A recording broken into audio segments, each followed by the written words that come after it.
हो गया। Hi friends, how are you? कैसे हैं आप लोग? तो भाई जैसा कि हमने कहा था कि आज से हम अपनी नई वीडियोस स्टार्ट करेंगे और हम शुरू करेंगे अपना 12th क्लास का फर्स्ट लेक्चर हियर, और जिसका नाम होगा मनी एंड बैंकिंग।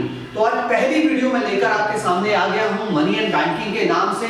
तो भैया शुरू करते हैं और बिना देर किए इस चैप्टर को बहुत अच्छे से समझते हैं ताकि इस कंसेप्ट को हम कर पाए क्रिस्टल क्लियर। तो सबसे पहला टॉपिक हमारे सामने है कि बैंक एग्जैक्टली है क्या। तो हम कहते हैं bank is an institute which accept deposits and grant loans. Bank एक ऐसी संस्था होती है जो लोगों को लोन देता है और साथ ही साथ उनकी डिमांड डिपॉजिट्स को जमा करता है।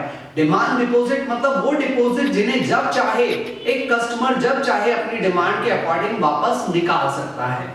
तो यहां पर हम बात करते हैं भाई बैंक एग्जैक्टली होते कितने तरीके के हैं। तो हम ये कहते हैं बैंक हमारे दो तरीके के होते हैं, एक कमर्शियल बैंक और दूसरा सेंट्रल बैंक।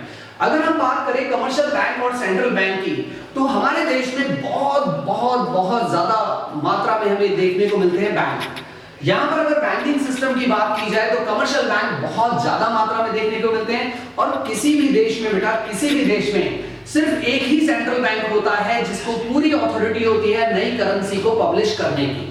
तो यहां शुरू करते हैं इस टॉपिक को और शुरू करते हैं सबसे पहले हम कमर्शियल बैंक के बारे में। जैसा कि हमने कहा कि हमारे दो तरीके के बैंक होते हैं, एक होता है कमर्शियल बैंक और दूसरा होता है सेंट्रल बैंक। तो अगर हम बात करें कमर्शियल बैंक एग्जैक्टली है क्या, तो हम कहते हैं commercial bank is an institute और an organisation which accept deposits and grant loans with the aim of earning profit.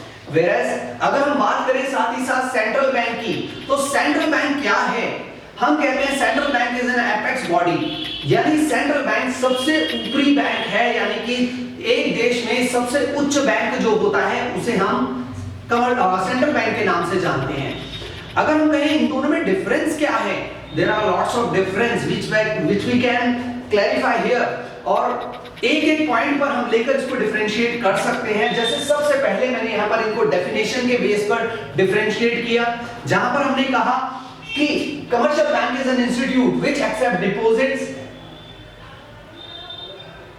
And grant loans with the aim of earning profit. साथ ही साथ हमने सेंट्रल बैंक की भी डेफिनेशन दी और हमने कहा इट इज एन इंस्टीट्यूट और an organisation which regulate, control and supervise all monetary structure of a country. Monetary structure का मतलब यहां पर सभी कमर्शियल बैंक्स को कंट्रोल करने का है बेटा। सभी कमर्शियल बैंक को सुपरवाइज भी करता है, उन्हें एडवाइस भी देता है और साथ ही साथ उन्हें कंट्रोल भी करता है, क्योंकि ये एक सेंट्रल बैंक का एक बहुत बड़ा मेन फंक्शन होता है कि किसी भी देश में मनी सप्लाई को कब कितनी मात्रा में जारी करना है या उसे कब कितनी मात्रा में रोकना है, ये सब डिसाइड करता है सेंट्रल बैंक। सो दूसरा हमने पॉइंट यहां पर लिया। दूसरे पॉइंट में हमने कहा these institutes और organisation are run by private sector, यानी कि जो कमर्शियल बैंक है वो या तो प्राइवेट सेक्टर के द्वारा चलाए जाते हैं या as well as government sector के द्वारा भी चलाए जाते हैं।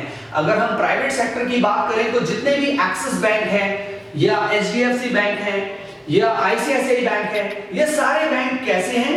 ये प्राइवेट बैंक्स हैं। इसी तरीके से, लेकिन क्योंकि ये कमर्शियल बैंक है, क्योंकि इनका मेन पर्पस क्या है? मैक्सिमम प्रॉफिट अर्न करना। और सिमिलरली जो गवर्नमेंट सेक्टर भी इनके कुछ बैंक्स को चलाती है, यानी कि जो कमर्शियल बैंक है वो भी गवर्नमेंट के द्वारा भी चलाए जाते हैं। फॉर एग्जांपल यहां पर अगर हम बात करें पीएनबी, एसबीआई या बैंक ऑफ सेंट्रल बैंक या फिर बैंक ऑफ हैदराबाद या कोई भी इस तरीके का बैंक जिसे गवर्नमेंट भी सिर्फ मेन एम जो होता है उसका प्रॉफिट अर्न करना होता है। नेक्स्ट इसी तरीके से हम बात करें सेंट्रल बैंक की, तो सेंट्रल बैंक का जो मेन एम है वो क्या है? लोगों की मदद करना या ज्यादा से ज्यादा बैंक को कंट्रोल करना। तो यहां पर हम कहते हैं जो सेंट्रल बैंक है, this kind of organisation is run by Reserve Bank of India on behalf of government. तो यहां पर ये बेसिकली चीजों को समझना बहुत जरूरी है।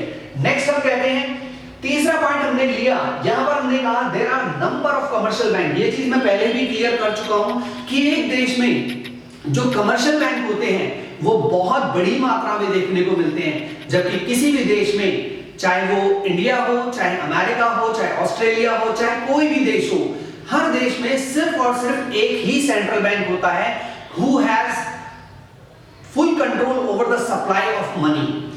Only central bank has the authority to issue new currency. और साथ ही साथ यहां पर एक चीज और बताना चाहूंगा बच्चों कि हमारे देश में जो नए नोट जारी किए जाते हैं वो सारे के सारे सेंट्रल बैंक द्वारा ही जारी किए जाते हैं, और सिर्फ 1 रुपए के नोट या कॉइन्स जिसे हम मिंट भी कहते हैं, these are published by Ministry of Finance. बाकी सारी चीजें कौन कर रहा है भैया? सारा सेंट्रल बैंक हमारे देश में नए नोटों को जारी करता है।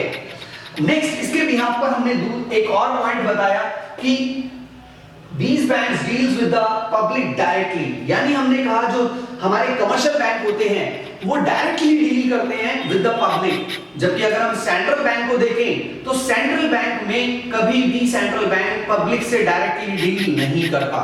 तो ये बेसिक डिफरेंस है जिनके बेस पर हम ये कहते हैं कमर्शियल बैंक और सेंट्रल बैंक में बहुत ज्यादा डिफरेंस होता है। तो मुझे लगता है कि ये सारी चीजें आप लोगों को क्लियर हो गई होंगी, और मैं चाहूंगा फटाफट आप इसका स्क्रीनशॉट ले लें ताकि आपको ये चीजें क्लियर हो जाएं। प्लीज फटाफट।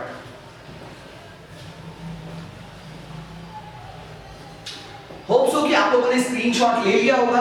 अब थोड़ा सा एक वन शॉट में फटाफट हम इसको एक बार रिवाइज देते हैं, रिकैप देते हैं एक बार दोबारा जितना हमने किया। सबसे पहले हमने कहा कि बैंक एग्जैक्टली है क्या।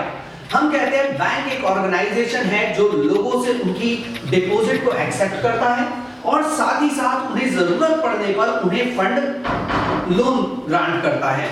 इसी तरीके से हमने कहा भाई बैंक कितने तरीके का होता है, तो हम कहते हैं किसी भी इकोनॉमी में बैंक 2 तरीके के होते हैं, एक होता है कमर्शियल बैंक और दूसरा होता है सेंट्रल बैंक।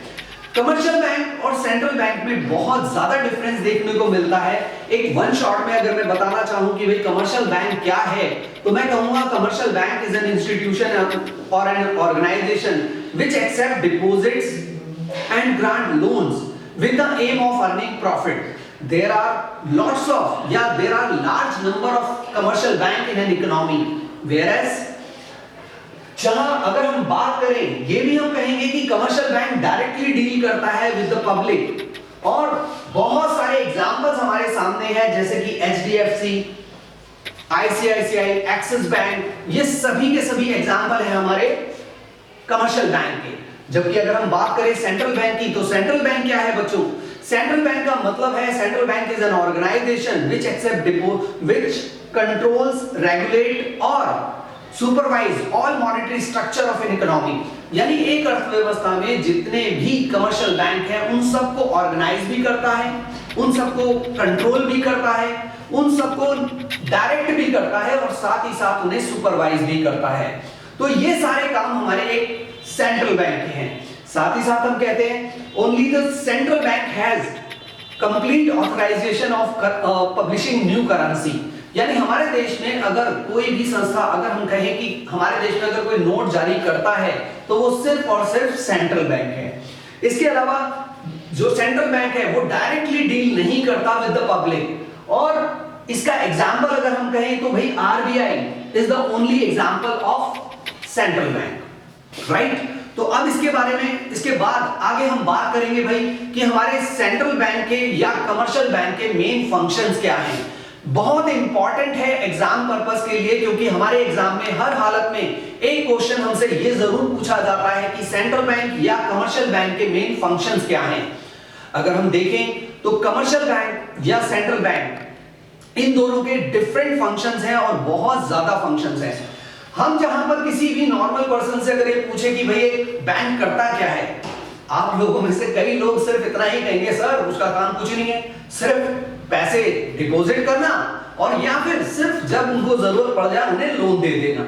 लेकिन क्या कभी हमने सोचा कि कमर्शियल बैंक अगर सिर्फ इतना ही काम करता है तो इससे बैंक को क्या फायदा, और अगर बैंक को फायदा है तो क्या सिर्फ वो इन दोनों कामों पर ही बेस्ड होगा?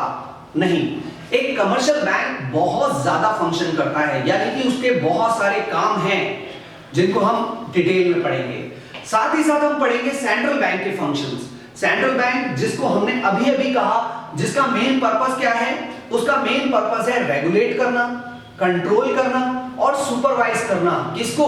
सभी कमर्शियल बैंक्स को। तो यहां पर सबसे पहली शुरुआत हम करने जा रहे हैं फंक्शंस ऑफ सेंट्रल बैंक। ठीक है, लेट्स स्टार्ट।